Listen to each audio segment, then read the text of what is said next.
Hi everyone, welcome to today's vlog. My name's Emma and I'm going to talk today a bit about giving up refined sugar. A few people have contacted me and asked me to talk a bit more about how I've done it, any tips I've got and what changes I've noticed. So I guess like the benefits of it.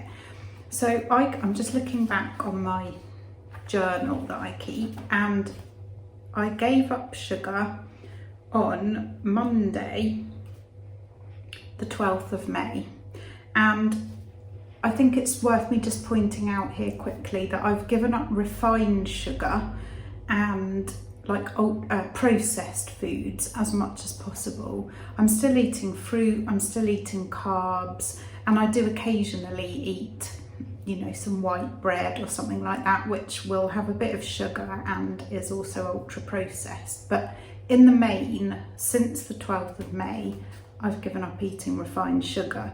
So getting on now for sort of 2 months, and the benefits to me have been massive.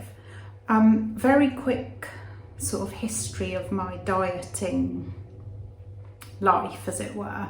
I just before I was 40, I decided I needed to lose weight. I was very overweight, mainly because I used to like drinking beer and I used to eat a lot of food. I worked for many years in care and then I was a teacher.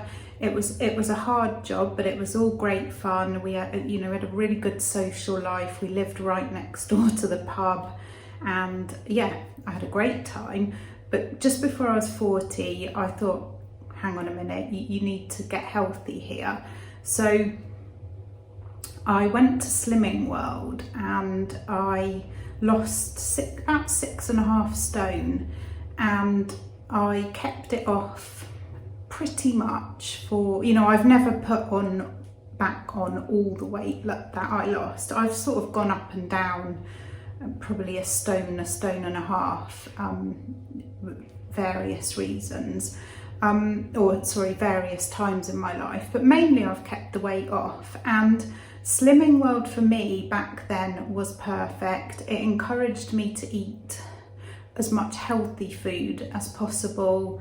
The support at the group was amazing, and it worked for me at the time. And I always say this, diet wise, you've got to do what works for you. If Weight Watchers works for you, do Weight Watchers. If calorie counting works for you, do calorie counting. We're all different. So that's what I did with Slimming World.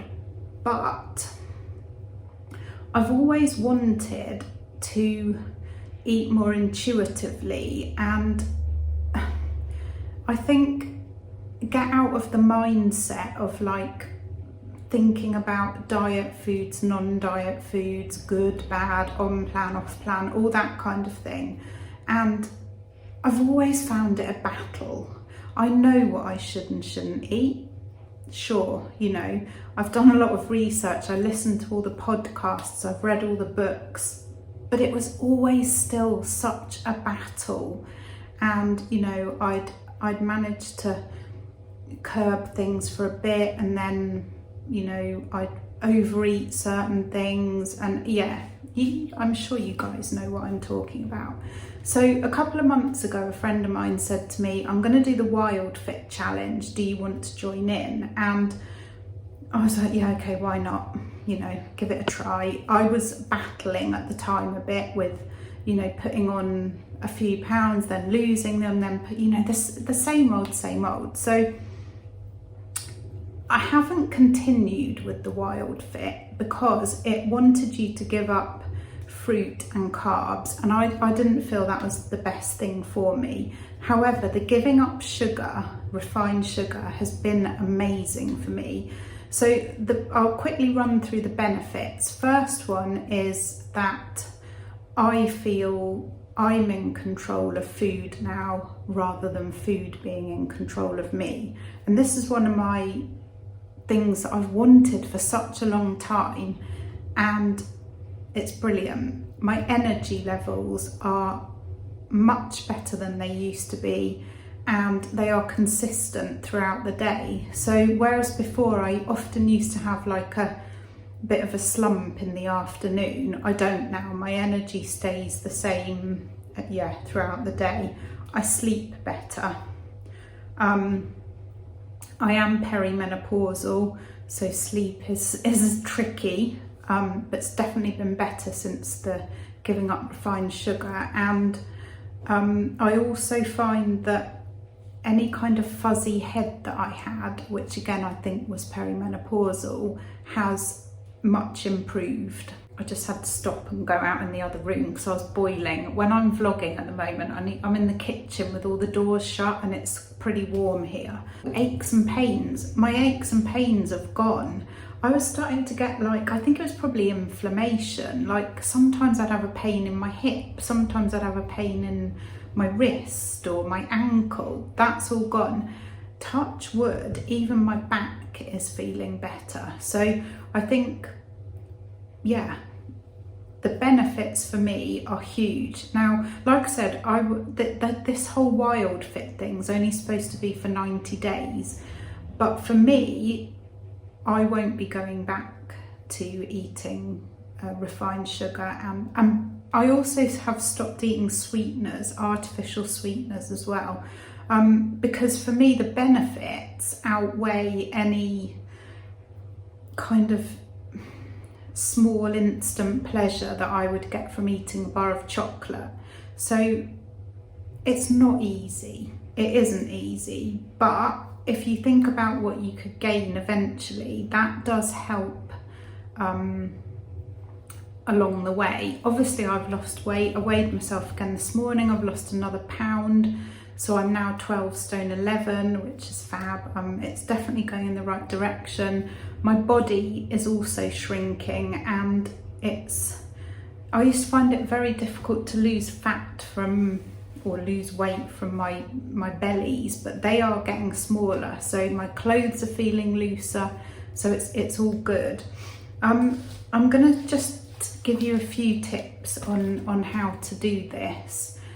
As I said, it really isn't easy. I think there's a couple of things to bear in mind. Sugar is extremely addictive and it's in everything. So as part of this process, I feel that I needed to educate myself about this, and there's so much information out there and you can get as into it as you want to, but things like just Google how many different words there are for sugar that are used in the food industry and food labelling. There's some ridiculous amount, like hundreds.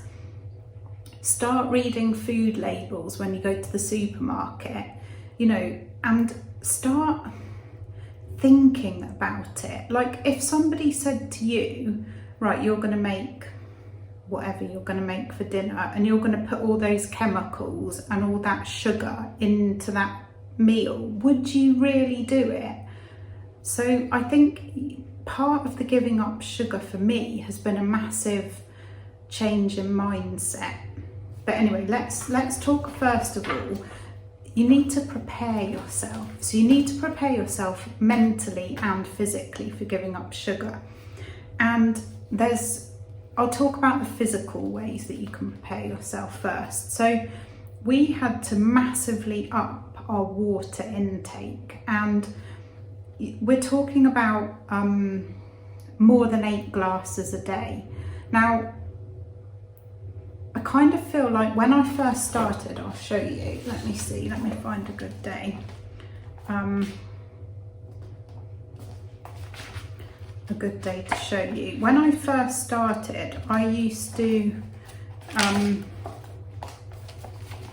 do this. So I used to, every time I drank a glass of water, now I don't need to do it because I know if I'm not drinking enough water. And I know some people will say, oh, I can't drink water. You have to be hydrated in order to do this.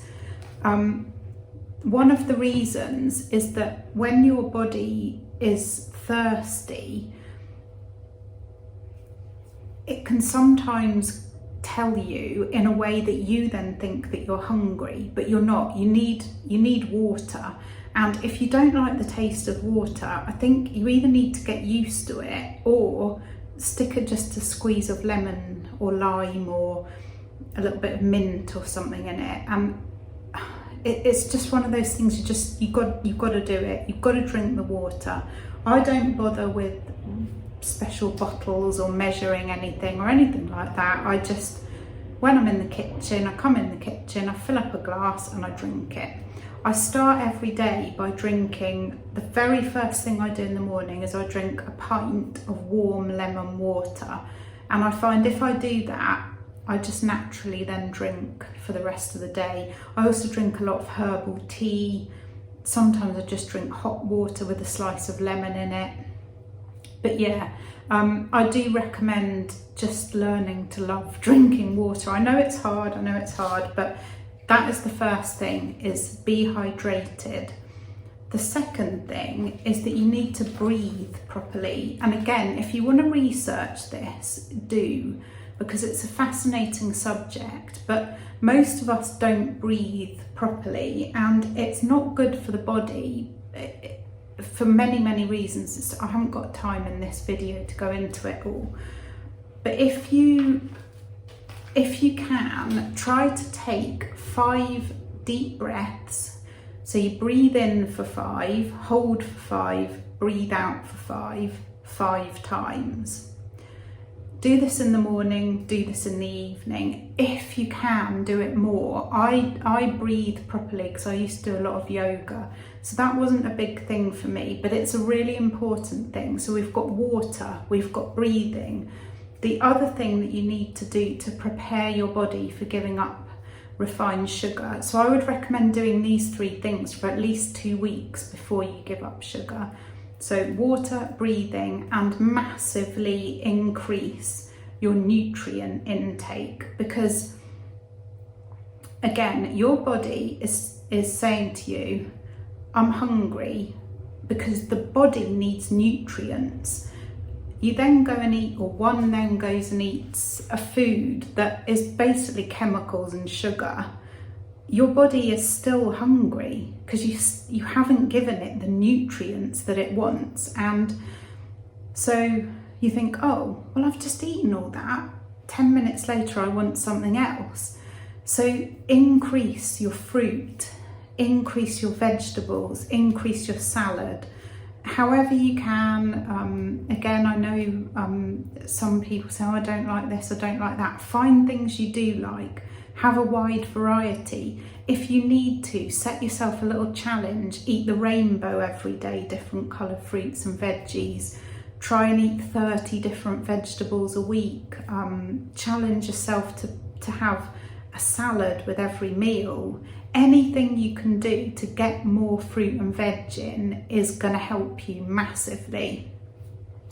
I make a smoothie and I make a batch and for a week, and I freeze it and I just get it out of the freezer, and I put avocado, celery, cucumber, apple and loads of spinach in it, and I have that every morning. And I also with it have about 3 pieces of fruit, and I have some seeds sprinkled on the top of it. I then also eat lots of other fruit and veg throughout the day, but I know I'm starting off with loads of nutrients, and that's really helping me. You know, maybe you don't want to do a smoothie, but you could, you know, could you add spinach to scrambled eggs in the morning? Could you add some tomato and a bit of avocado? You know, mushrooms. If you prefer a sweet breakfast, you know, could you have a different fruit every day? Things like that. So that's something to think about. As I said, I recommend doing those 3 things for at least 2 weeks before you decide to give up sugar. The other thing you need to do is mentally prepare yourself. And for this, you need to learn to listen to your sort of inner dialogue. And we all have this, and you can call it what you like. I tend to call mine my sugar monster and my food angel. But you know, do whatever you want, give them names, give them, you know, draw them, write about them, whatever works for you, but listen to them. Because what will happen is your sugar monster will say to you, well, you can't do that, you can't give up sugar, that's ridiculous. You love chocolate, you deserve a treat. Your food angel will say, yeah, but this is going to be better for your health. Yeah, but it's too difficult. I can't do that. I need sugar, I need it in the afternoon, and when I go out, I need, and what about Christmas? We can't have it. Trust me, start listening, start noticing, and try and say no sometimes to your sugar monster, or whatever you decide to call it, because the more you say no to it, the smaller it gets, the quieter it gets, and it really does work. So start doing that. Even if you say to it, I'm going to wait 10 minutes before I have the chocolate, it won't like it, but every time you say no, it gets quieter. The other thing that's really good thing to do is called, I don't know how to call it, like a food feeling timeline.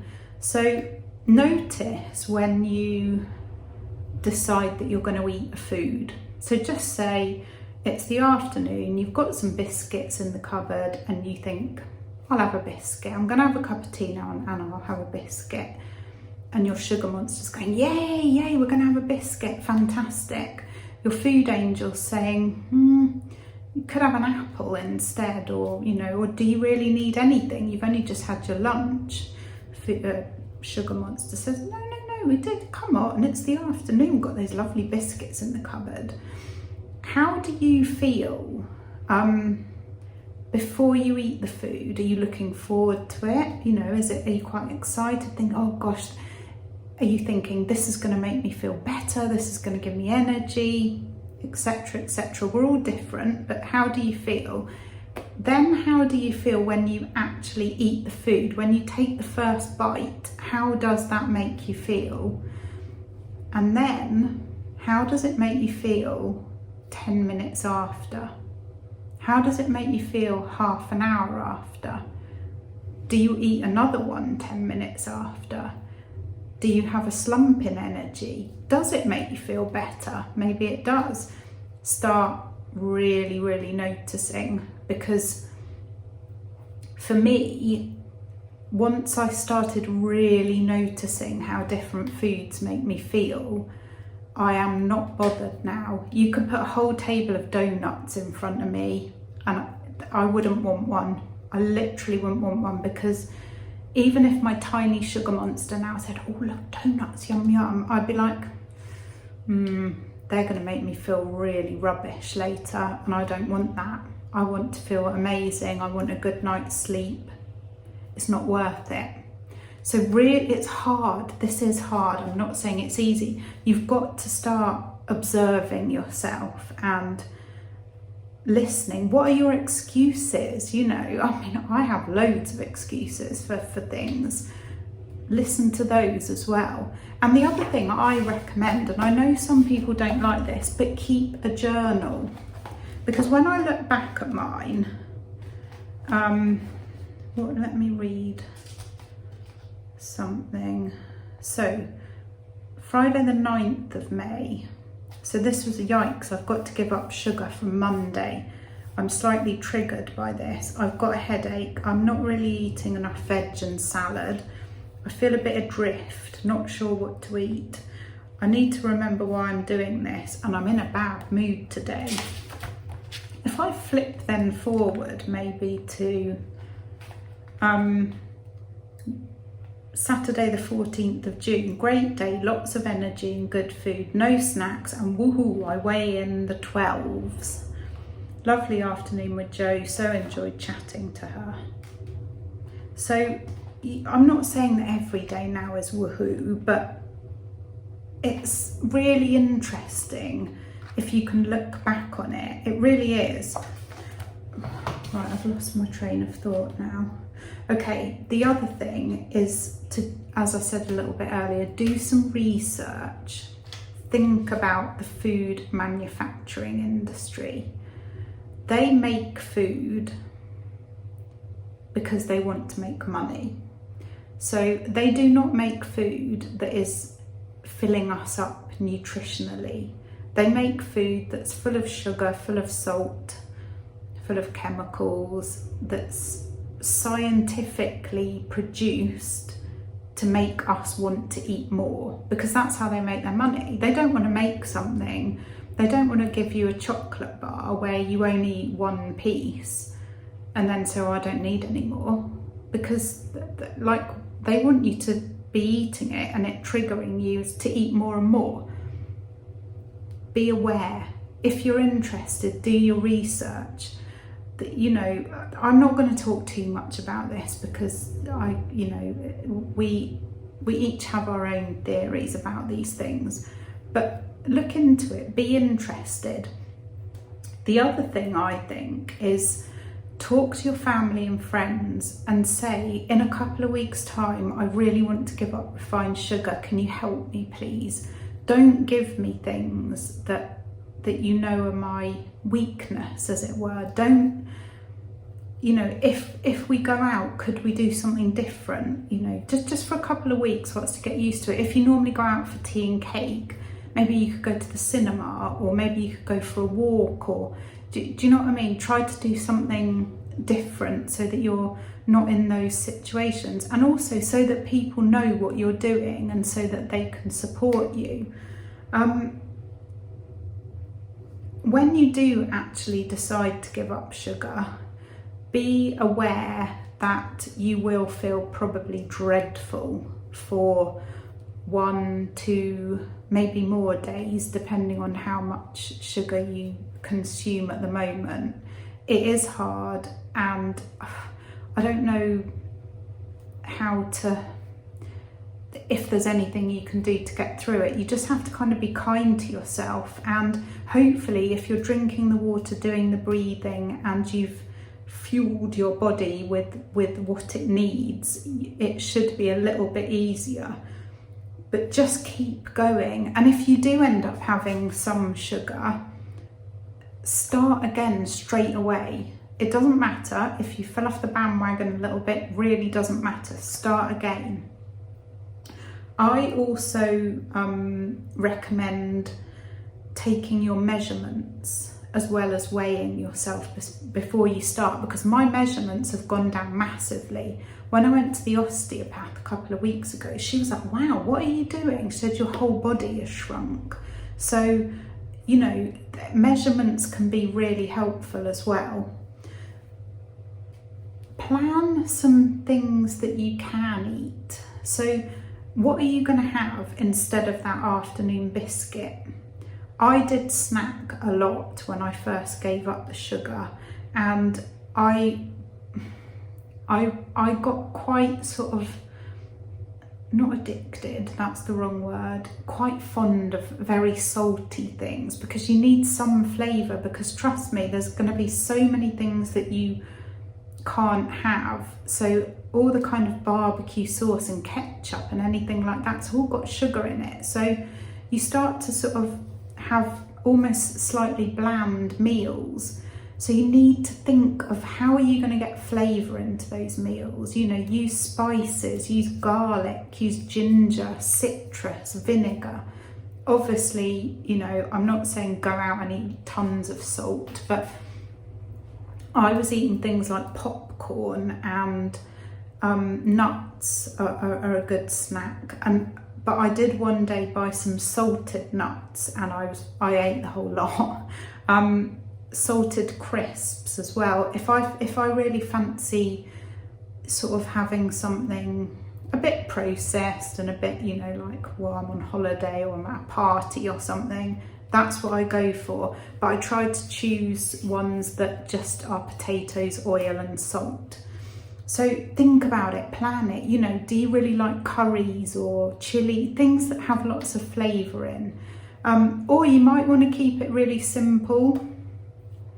When I very first gave it up, I cooked a whole chicken and I had that in the fridge cold, and every time I wanted to eat, which was constantly, every time my sugar monster started, I went and ate a bit of chicken and a handful of spinach. So do what you have to do to get through the first week or the first few days, and keep going. Like I say, it's not easy, but the benefits are massive. I'm just going to have a look at my notes, because I did make notes. Yes, don't worry about weight loss to start with. Just give it a few weeks. You know, like I said, do the measurements. Try, even if you don't want to journal every day, I do recommend occasionally writing things down, because sometimes as human beings, we're very quick to criticize ourselves, but we're not very good at recognizing when we've done something good. And sometimes you kind of think, well, this is all right, I've given up sugar, but I don't really see any benefits. I keep forgetting now about the aches and pains have gone, because I don't have them anymore, so I don't even think about them. So I do recommend making a bit of a list of any kind of positive things that you notice. And I think, oh, last thing, I tried to flip my thinking to thinking about fueling my body rather than treating myself with food. And again, done a lot of research into it, in the fact that, you know, again, the food companies have decided that we need all these things at Christmas and Easter and Valentine's and Halloween and whatever all the other times. There seems to constantly summertime and wintertime and autumn, and but actually, what does your body need? And again, we're all different, but I try to think now about, yes, eating delicious food, but not that, oh, you know, I've had a bad day, so I need a treat, so I'm gonna eat loads of chocolate. I've stopped thinking that way, and that's really helped me. So yeah, I don't know if this has been useful to anyone, but I hope so. Let me know in the comments below if you're thinking about giving up sugar. I'll quickly recap. So you need to prepare yourself mentally and physically for about 2 weeks. You need to drink water, a lot of water, and it needs to be plain water. You need to breathe, learn to breathe properly. If you don't want to do the 5-5-5 breathing, look it up on YouTube. There's box breathing, there's yoga breathing, whatever you want, but learn to breathe properly. And massively increase your intake of vitamins, nutrients, etc. Once you've done that for a couple of weeks, then decide on a day, tell everybody about it, and go for it. Get through the horrible time, do your research, read food labels, plan some meals that you know you can have. Do you need to keep snacks on hand? Again, try for the healthy things. I honestly don't miss it. I think the only thing I occasionally miss is sweet coffee, because I used to have sweetener in my coffee, and before that I used to be seriously addicted to those sachets. I think the ones I really liked were called caramel latte or cappuccino or something, and I mean, I could literally get through a box of those, and if I had one first thing in the morning, that was it. So addicted to them. I mean, they're lovely, but that occasionally my sugar monster will go, oh, but wouldn't you like one of those? And maybe, do I miss hot chocolate? No, I don't think I do, to be honest. So yeah, good luck is all I can say, but it really is worth it. And like I say, leave me a comment if you're thinking of doing it, and if you want to send me a message on Instagram. I'm Emma Daly Eats on Instagram. That's the best way to get hold of me, and I'll try to reply. But yeah, good luck and thanks for listening. Bye.